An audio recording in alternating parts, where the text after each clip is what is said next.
Hello friends, स्वागत आप सभी का आपके अपनी YouTube channel IT foundation classes में। तो दोस्तों, जैसे कि आप सभी को पता है, आईटी बेक एग्ज़ाम्स 1 दिसंबर 2023 से स्टार्ट हो रहे हैं। उन सभी बेक एग्ज़ाम्स की तैयारी के लिए यहाँ पे अब रेगुलर वीडियो क्लासेस मैं इस यूट्यूब चैनल के माध्यम से आप सभी तक पहुँचाता रहूँगा। तो जितने भी कैंडिडेट्स, जितने भी आईटीआई बेक स्टूडेंट्स जो हैं, आईटीआई सप्लीमेंट्री एग्ज़ाम्स में पास होना चाहते हैं, वो इन वीडियो लेक्चर्स को रेगुलर वॉच करें, क्वेश्चंस को लर्न करें, समझें। राइट। तो ठीक है, आज मैं जो है IT employability skills second year वाले स्टूडेंट्स के लिए जो है क्वेश्चन आंसर डिस्कस करूंगा। बहुत ही शानदार कंटेंट मैंने आप लोगों के लिए तैयार किया है। सभी क्वेश्चंस जो है ऐसे क्वेश्चंस है जो डायरेक्टली आपके आईटी सीबीटी एग्ज़ाम में पूछे जाने वाले हैं। और पैटर्न जो है, क्वेश्चंस का पैटर्न भी बिल्कुल वही है। हिंदी और इंग्लिश मीडियम दोनों में मैंने इन क्वेश्चंस को रखा है। और आंसर जो है, विद आंसर जो है, मैं आप लोगों के सामने ये सभी क्वेश्चन आंसर डिस्कस करूंगा। तो यहाँ पे देखिए, फर्स्ट क्वेश्चन है, an important aspect being a successful entrepreneur is. एक सफल उद्यमी होने का एक महत्वपूर्ण पहलू है। एक सफल उद्यमी होने का महत्वपूर्ण पहलू क्या है? तो दोस्तों, यहाँ पे फर्स्ट ऑप्शन है, एक उद्यमी मानसिकता रखना, पैसा कमाना, समाज की सेवा, जितना संभव हो उतने बाजार में विस्तार। तो देखिए यार, सफल उद्यमी वही हो सकता है जिसकी उद्यमी मानसिकता हो, जिसका बिजनेस माइंडसेट हो। ठीक है, यहाँ पे बोल रहा है हैविंग ए एंटरप्रेन्योरियल माइंडसेट, जिसका माइंडसेट बिजनेसमैन बनने का हो, उद्यमी बनने का हो।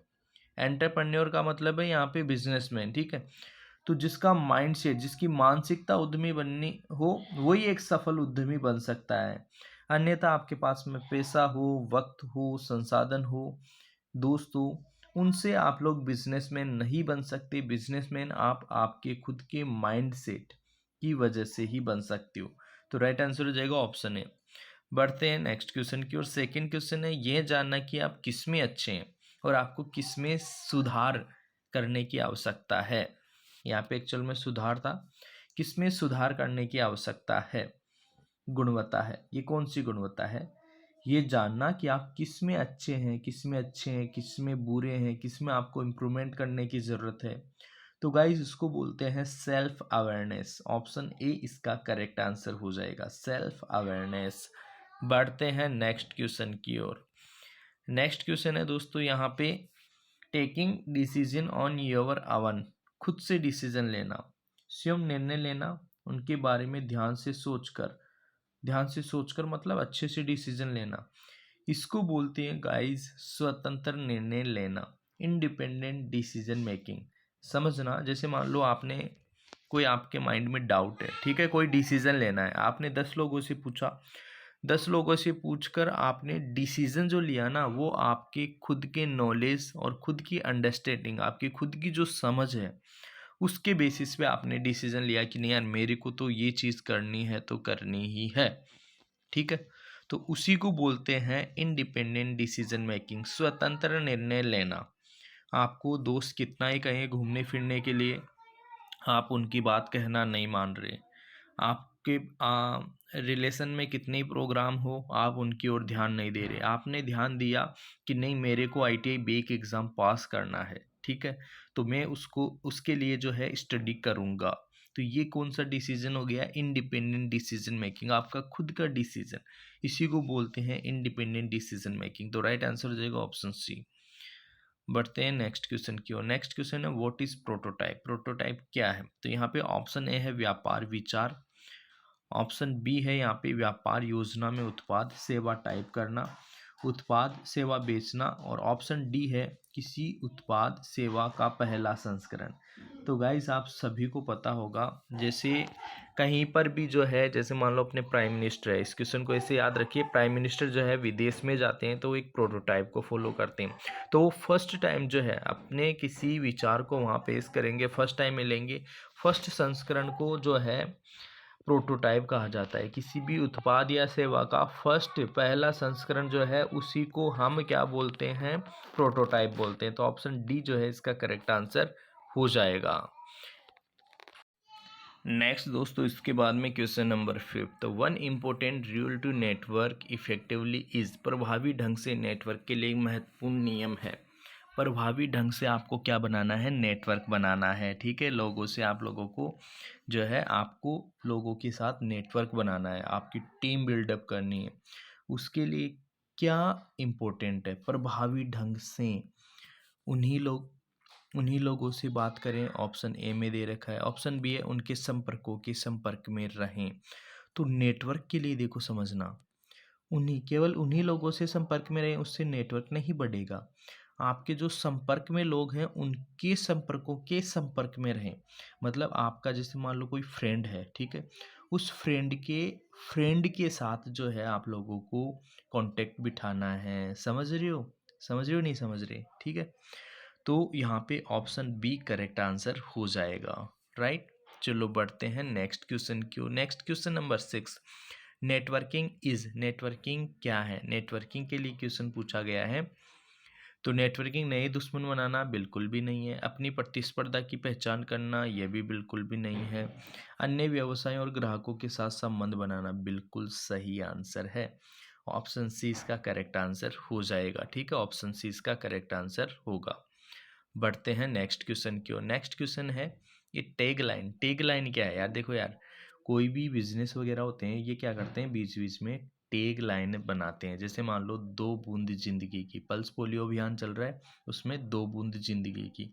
तो वो क्या करती है, उसको डिस्क्राइब करती है, उसका वर्णन करती है। जो भी बिजनेस है, जो भी चीज़ है, जो भी प्रोडक्ट है, उसका क्या करती है, वो वर्णन करती है। तो यहाँ पे ऑप्शन देखो, फर्स्ट है एक प्लास्टिक टैग जिसे आप अपने उत्पाद से जोड़ते हैं, भी नहीं है। एक मेम में ये देखो, मेम में है, ये मेम में, समझ रहे हो, मेम में। ठीक, आपके व्यवसाय का मजाक उड़ा रहा है, बिल्कुल गलत है। आपके व्यवसाय का विवरण, डिस्क्रिप्शन ऑफ योर बिजनेस, आपके व्यवसाय का विवरण, इसी को बोलते हैं दोस्तों टैग लाइन। तो ऑप्शन सी इसका करेक्ट आंसर हो जाएगा। ठीक है, बढ़ते हैं नेक्स्ट क्वेश्चन की ओर। Next question number 8, if you want to give people relevant information about you and your business in an easy way you will, यदि आप लोगों को अपने और अपने व्यवसाय के बारे में प्रासंगिक जानकारी आसान तरीके से देना चाहते हैं तो क्या होगा? ऑप्शन ए, इसे एक कागज़ के टुकड़े पर लिखें उन्हें दें, फर्स्ट।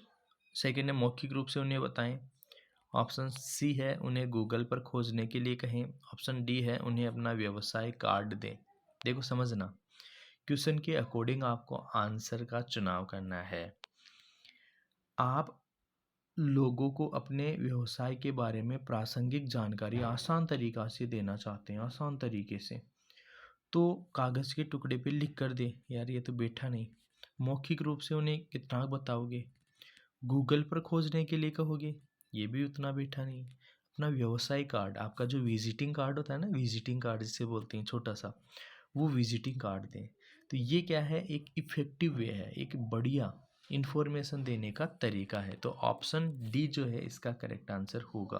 ठीक है, क्वेश्चन नंबर 8 का आंसर हो जाएगा ऑप्शन डी।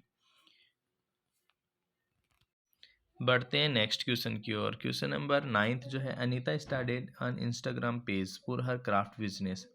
अनीता जो है उसका क्राफ्ट बिजनेस है और उसने इंस्टाग्राम पेज स्टार्ट किया उस बिजनेस के लिए। ठीक है, सी यूज्ड मार्केटिंग स्ट्रेटेजी। ये कौन सी मार्केटिंग है यार? ये तो सिंपल सा है, ऑनलाइन मार्केटिंग है। कौन सा है? ऑनलाइन।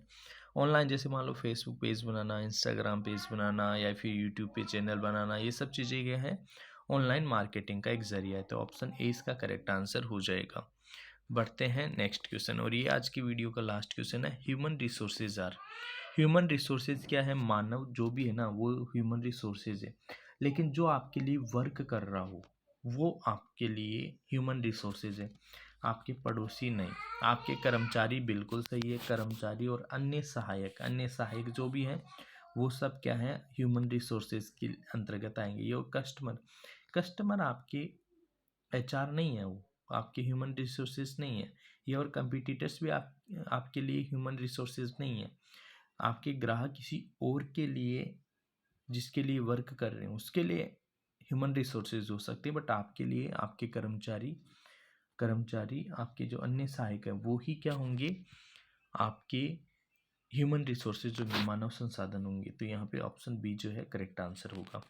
ठीक है, तो दोस्तों आज के इस वीडियो में मैंने इस तरीके से 10 क्वेश्चंस बताए एम्प्लॉयबिलिटी स्किल्स के।